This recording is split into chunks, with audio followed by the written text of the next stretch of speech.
जय बंसी वाले की आप सभी का दिन बहुत शुभ हो, मंगलकारी हो, इसी की प्रार्थना करती हूँ प्रभु से। और आज अहोई अष्टमी का व्रत भी है, आप सभी के लिए बहुत शुभ हो। जो लोग व्रत कर सकते हैं वो जरूर व्रत करें, और जो नहीं कर सकते हैं वो कथा सुने, पूजा जरूर करें। बच्चों के लिए, अपने घर के सुख समृद्धि के लिए बहुत ही फलकारी व्रत है।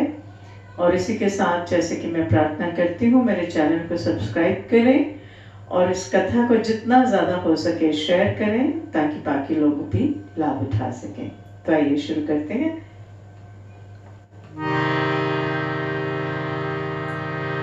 कृष्णाय वासुदेवाय हरे परमात्मने प्रणताक्लेशनाशाय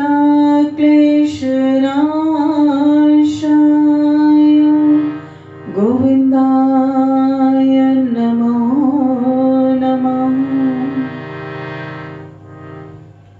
वसुदेवसुतं देवं कंपासचाणूरमर्दनं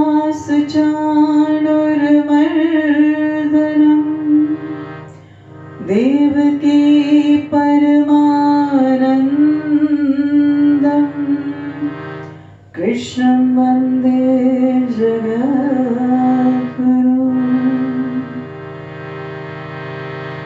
श्रीराधा राधा नाम रट जे नर आठोया, तिनकी बाधा दूर करे, मेरे मुरली वालो श्याम। बोलिए बांके बिहारी लाल की जय, बोलिए राधा रानी सरकार की जय।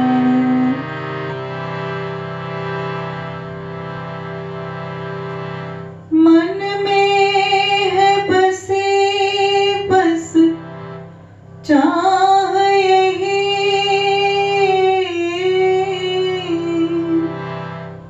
कि नाम तुम्हारा उच्चारा करूं, बिठला करके मन मंदिर में, मनमोहनी रूप निहारा करूं। भर के दृग पात्र में प्रेम का जल, पद पंकज नाथ पखारा करूं।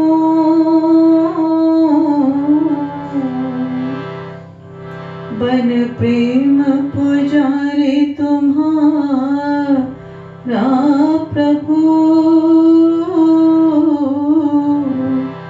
नित आरती भव्य उतारा करूं। तुम योग्य जान बिसराओ मुझे, पर मैं ना तुम्हें बिसरा क्या करूं।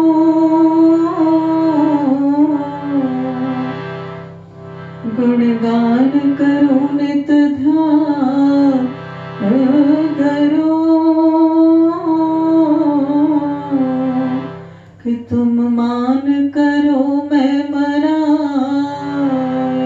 करूं। तेरे पद पंकज की धूल प्रभु, नित शीश पे अपने धारा करूं।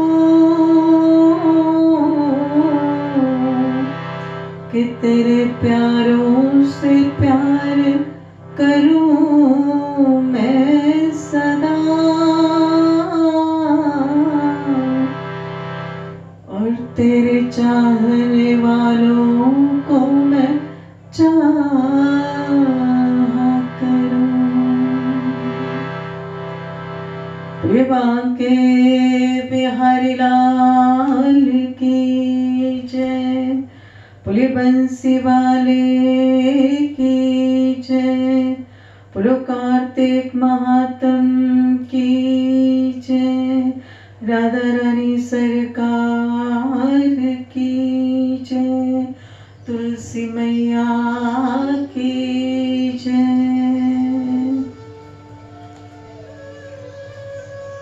तो कल जो हम कथा कर रहे थे जिसमें नक्त व्रत के बारे में, ब्रह्मा जी के व्रत के बारे में बताया था, और आज नारद जी कहने लगे कि हे राजन, नारद जी ने महाराज पृथु को नक्त व्रत के बारे में बताकर कार्तिक मास में स्नान के महात्म्य के संदर्भ में भी बतलाया। अब मैं वही तुम्हें बताता हूं। इस विषय में जानने हेतु मैंने परम पिता ब्रह्मा जी से प्रार्थना की थी, तब उन्होंने मुझे जो बताया वही मैं तुमसे कहता हूं। ब्रह्मा जी ने कहा कि हे नारद, तुमने यह प्रश्न लोक हितार्थ के लिए किया है, अतः मैं तुम्हें विस्तार से बतलाता हूं। हे नारद, जो कथा मैं तुमसे कहने जा रहा हूं, इसके श्रवण मात्र से ही पापों का नाश हो जाता है। एक समय नैमिषारण्य में शौनक ऋषियों से सूत जी ने कहा कि हे ऋषिगणों, सत्संग से मन पवित्र होता है एवं पाप दूर होता है, ज्ञानियों को मोक्ष मिलता है और सांसारिक कामनाओं की पूर्ति होती है। जिस प्रकार गंगा जी सब पापों का नाश नष्ट कर देती है, चंद्रमा ताप को नष्ट कर देता है और कल्प वृक्ष दरिद्रता को नष्ट कर देते हैं, उसी प्रकार सत्संग का मात्र एक क्षण मनुष्य के सभी पापों को धो डालता है, उसके सभी संताप मिट जाते हैं। सत्संग का एक क्षण भी दुर्लभ मोक्ष प्रदान करने वाला है। हे वत्स, कार्तिक मास मनुष्य को सत्संग का सर्वोत्तम अवसर देने वाला है।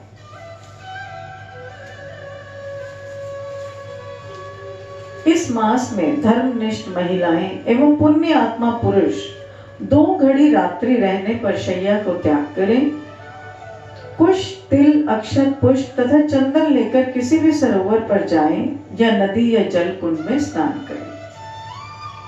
घर के स्नान से तालाब पर जाकर स्नान करने से 10 गुना अधिक फल प्राप्त होता है। तालाब से 10 गुना फल नदी में स्नान करने से मिलता है और नदी से 10 गुना फल संगम में स्नान करने से मिलता है, और इससे भी 10 गुना अधिक फल किसी तीर्थ पर किए गए स्नान से मिलता है। तो आप लोगों ने सुना ही होगा कि कार्तिक के महीने में गंगा स्नान जो होता है वो जरूर एक बारी अगर आप कर सके तो गंगा स्नान जरूर करिए, और एक बारी कर सके तो मथुरा वृंदावन जरूर जाइए। तो स्नान के बाद जल में वास करने वाले नारायण भगवान को बारंबार नमस्कार करें कि आप मेरा अर्घ्य स्वीकार करें। जगदीश्वर, आपका निवास जल में है और जल ही इस चराचर का जीवन है। आपके नाम का स्मरण कर मैंने कार्तिक स्नान किया। हे दामोदर, आप मेरे अपराध क्षमा करें और मेरे घर को धन्य धान्य से भर दें। ब्रह्मा जी बोले कि हे नारद, भगवान ना तो वैकुंठ में रहते हैं और ना केवल योगियों के हृदय में वास करते हैं, वे तो भक्त वत्सल हैं।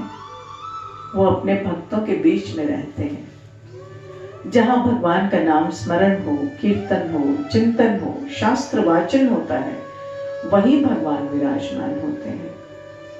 तो भगवान से कभी भी आपको प्रार्थना करनी हो तो उसके लिए आपको जगह निश्चित करने की कोई जरूरत नहीं। आप कहीं भी बैठकर प्रभु से प्रार्थना कर सकते हैं। हे नारद, भगवान श्रद्धा से पूजन अथवा स्मरण करने वालों से सदैव प्रसन्न रहते हैं। अहंकार रहित होकर जो उनकी शरण में जाता है वह कहीं भी और किसी भी समय उनकी कृपा पा लेता है। तो आप स्नान की विधि आपको बताता हूँ कि कार्तिक स्नान के इच्छुक श्रद्धालुओं को नाभि तक जल में खड़े होकर अपने शरीर को निर्मल करना चाहिए। उसके बाद मन की शुद्धि के लिए विभिन्न मंत्रों द्वारा भगवान का गुणगान करना चाहिए। जल में खड़े होकर भगवान विष्णु के निमित्त जल अर्पण करें और प्रार्थना करें कि हे प्रभु, हे दयालु, जब जब भी भक्तों ने आपको पुकारा है आप उनके कार्य सिद्ध करने के लिए तब तब पधारे हैं। तो हे जगदीश, मुझे भी आप कृतार्थ करें। और फिर अंजलि भरकर देवता, ऋषि और अपने पितरों को जल अर्पित करें। इसके बाद श्री राधा जी सहित भगवान श्री कृष्ण की आराधना करें। ऐसा ब्राह्मण जो कि ईश्वर का भक्त हो, वेद विनम्र त्यागी हो, उसके दाहिने पैर में सभी तीर्थ, मुख में वेद और अंगों में देवताओं का निवास होता है। इसीलिए ब्राह्मण का सम्मान किया जाता है। और इसके बाद श्री हरि प्रिया तुलसी का पूजन अवश्य करें। तीर्थराज प्रयाग में संगम पर विधि विधान से स्नान करने का जो फल मिलता है वही फल तुलसी का पूजन करने से प्राप्त होता है। काशी में भगवान विश्वनाथ का ध्यान करके प्राण छोड़ने पर जो फल प्राप्त होता है वही फल कार्तिक मास में तुलसी की पूजा करने से प्राप्त होता है। तो सूत जी बोले, हे ऋषियों, भगवती तुलसी की पूजा करते समय इस प्रकार प्रार्थना करें कि हे हरि प्रिया तुलसी, देवी देवताओं ने तुम्हें उत्पन्न किया, सभी मुनीश्वरों ने तुम्हारी वंदना की, तुम्हें शालिग्राम जी का साथ मिला है। हे पापों का नाश करने वाली, मुझे अपनी कृपा प्रदान करो। तो स्नान पूजन आदि के बाद विष्णु भगवान की लीलाओं की पौराणिक कथाएं सुननी चाहिए। कथा वाचक का आदर करना चाहिए। इस प्रकार कार्तिक स्नान और व्रत करने वाला पूजन वंदन करे। तो ब्रह्मा जी बोले, हे नारद, कार्तिक मास में विधि विधान से स्नान पूजन करने वाले के सभी मनोरथ पूर्ण होते हैं। जो जन श्रद्धा युक्त होकर इस कथा का वाचन या श्रवण करते हैं उनकी सभी मनोकामनाएं पूर्ण होती हैं। बोले कार्तिक महात्म की जय। तो देखिए, मुश्किल नहीं है। कलयुग में तो प्रभु ने बहुत ही आसान सा वरदान दिया है कि आप केवल नाम का सुमिरन करें, तुलसी की पूजा करें, दीप दान करें और केवल 1 माह के लिए ब्रह्म मुहूर्त में उठकर स्नान करें। और इसका लाभ आपको पूरे साल में किए गए व्रत और अनुष्ठान के बराबर मिलता है। तो इसके साथ ही आज अहोई अष्टमी का व्रत भी है। एक छोटी सी कथा मैं आपको वो भी सुना देती हूँ अहोई अष्टमी की। कि एक साहूकार था, उसके 7 बेटे थे, 7 बहुएं थी, सभी परिवार खुशी से रहता था। और उनकी एक बेटी भी थी जो दीपावली पूजन के बाद अपने ससुराल से अपने मायके आई थी कुछ समय व्यतीत करने के लिए। तो घर को लीपने के लिए जो था उनको मिट्टी की जरूरत पड़ी। तो 7 बहुओं के साथ बेटी भी उनके साथ मिट्टी लेने के लिए गई। जब वो मिट्टी खोद रहे थे, बेटी उनकी जब मिट्टी खोद रही तो उसके खोदने की खुरपी से एक साही के बच्चे को लग जाती है, जिससे वो उसका बच्चा मर जाता है। तो वो साही उसको श्राप दे देती है कि तुम्हारे बच्चों का भी ऐसा नाश हो जाएगा। इससे घबराकर वो अपनी सभी भाभियों के हाथ जोड़ती है कि आप में से कोई भी श्राप मेरी जगह इस श्राप को ग्रहण कर ले। तो सबसे छोटी भाभी बोलती है कि ठीक है, तुम्हारा ये श्राप मैं अपने ऊपर लेती हूँ। और उसके बाद उनके कई जो संतान हुई वो थोड़े समय के बाद 7 दिन के बाद मर जाती थी। जब 6-7 बार ऐसा हो गया तो उन्होंने एक ब्राह्मण से बोला कि ऐसा ऐसा हुआ था, उसके बाद से मेरा कोई भी संतान जो होती है 7 दिन के अंदर मृत्यु को प्राप्त हो जाती है। तो ब्राह्मणों ने बोला कि आप सुरही गाय की सेवा करें और उसी के फल से जो है आपको संतान की प्राप्ति होगी। तो उसने सुरही गाय की सेवा करी। तो गाय ने प्रसन्न होकर बोला कि चलो मैं तुम्हें शाही के पास ले चलती हूँ और इस श्राप से मुक्त कराती हूँ। किंतु जब वो रास्ते में जा रहे थे तो उन्होंने देखा कि एक सांप गरुड़ के बच्चे को खाने जा रहा है। तो वो जो सबसे छोटी बहू थी उसने सांप को मार दिया और उस बच्चे की रक्षा करी। लेकिन जैसे ही गरुड़ ने ये देखा और उन्होंने वहां देखा कि कुछ लहू पड़ा हुआ है, तो उसने वो छोटी बहू को चोंच से मारना शुरू कर दिया। तब उसने प्रार्थना करी कि मैंने तो आपके बच्चे की रक्षा की है। और सत्य का पता चलता ही गरुड़ ने भी बोला कि मैं भी तुम्हारे साथ चलता हूँ उस शाही के पास और आपको इस श्राप से मुक्त कराता हूँ। तो सुरही गाय, गरुड़ और छोटी बहू शाही के पास गए, उससे प्रार्थना की कि इतनी सेवा के बाद अब आप मुझसे ये वरदान दें कि मेरी संतान हो और अच्छे से जीवित रहे। तो जब शाही ने देखा कि इतना पश्चाताप करने के बाद वो मेरे पास आए हैं, तो उनको श्राप से मुक्त कर दिया और उसके बाद जो उनकी संतान हुई वो जीवित रहने लगी। 7 पुत्र हुए उनके और 7 पुत्र वधुओं के साथ वो सुख से जीवन व्यतीत करने लगी। बोलिए होई माता की जय।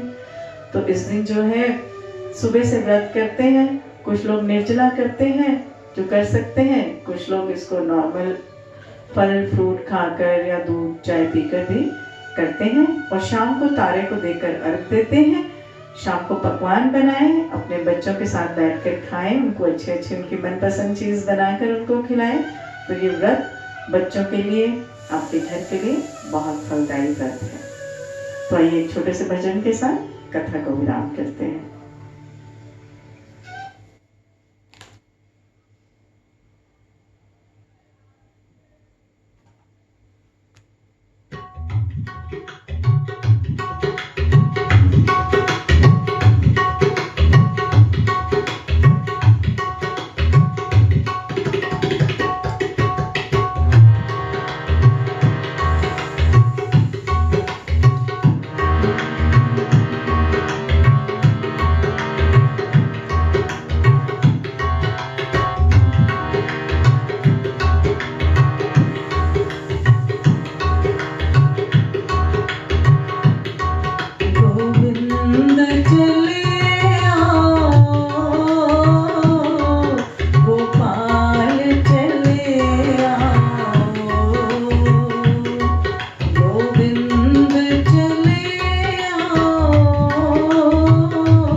ऐसा करो मोहन,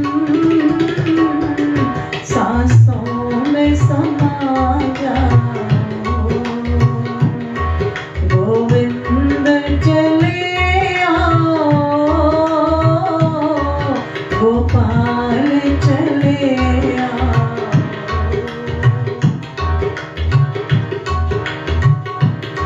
तेरे दर्शन को मोहन, मेरे नैन तरसते हैं। तेरे दर्शन को मोहन, मेरे नैन तरसते हैं। है अर्ज़ मेरी मोहन, अब और न तरसाओ।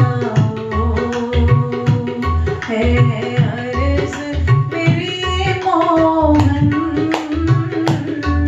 अब और न तरसाओ।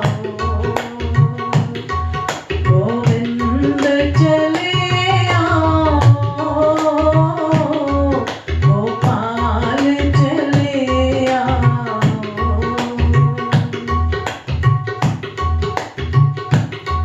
एक शर्त ज़माने से प्रभु मैंने लगा ली है। एक शर्त ज़माने से प्रभु मैंने लगा ली है। या मुझको बुला लो तुम, या खुद ही चले आओ। या मुझको बुला लो तुम, या खुद ही चले। या मुझको बुला लो तुम, या खुद ही चले आओ। गोविंद चले आओ, गोपाल चले आओ।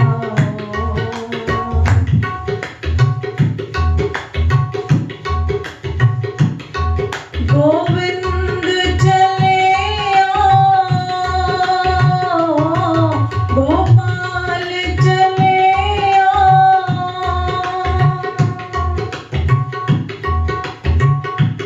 गोविंद चले आओ, गोपाल चले आओ। हे मुरलीधर माधव, नंदलाल चले आओ। हे मुरलीधर माधव, ब्रजराज चले आओ। गोविंद चले आओ, गोपाल चले आओ। गोविंद चले आओ, गोपाल चले आओ।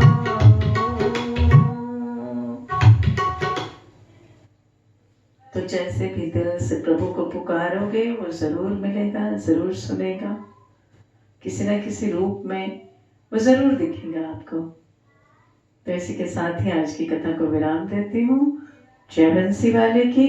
और मैंने इसके साथ ही आज एक कार्तिक मास की आरती आप सबको भेजी है, वो जरूर सुने। बहुत पुरानी आरती है, बहुत ही सुंदर आरती है।